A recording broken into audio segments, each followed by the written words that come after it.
แต่ละเผ่าสืบไปเขาต้นตระกูลเดิมมาเอกลักษณ์แต่งกายงามตาสาวหลวงน้ำทาหลานเจ้ามอมหลวงไปเที่ยวแม่สิงกินข้าวซอยอาหารพื้นบ้านสาวมันสิงดูมันขยันตำหูเข็นฝ่ายลงพวงพบน้องบุญนาคเจียงตึงไอโตตะลึงยืนทรงงงงวง12 เพ่งพระจันทร์เต็มดวงตาสองหน้านวลแวววับแสงตามาเห็นน้องสาวเมืองรองจนอายห้องโอเก็บเกี่ยวสาลีหมากหมูบัดวงทรงโตคือสาวเผ่าอาคาเสียงโกบห้วยกุ้งสุ่มสร้างขัวมิตรภาพลาวเมียนมาน้ำลงตกกาต้นผาเป็นเทือนไฟฟ้าสว่างสวัยโอ้เวียงภูคา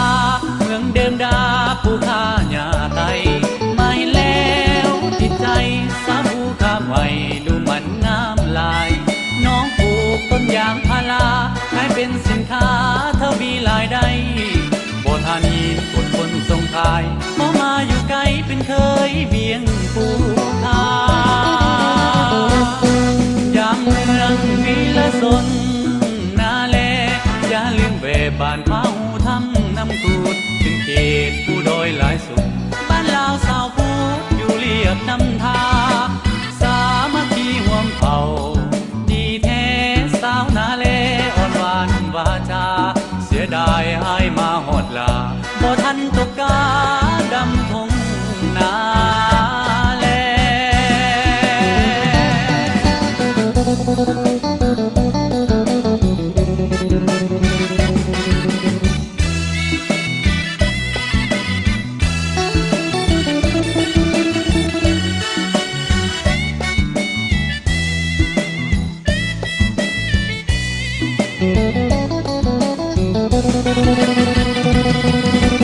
มาเห็นน้องสาวเมืองรองจนอายห้องโอ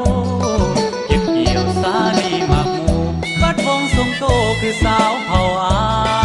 คาเสียงโกบห้วยกุ้งสมสร้างขัวมิตรภาพลาวเมียนมาน้ำลงตกกาต้นผาเป็นเทือนไฟฟ้าสว่างสวัยโอ้เวียงภูคาเมืองเดิมดาภูคาหญ้าไตไม่แล้วติดใจสาวภูคาไว้ดูมันงามลายน้องปลูกต้นยางพ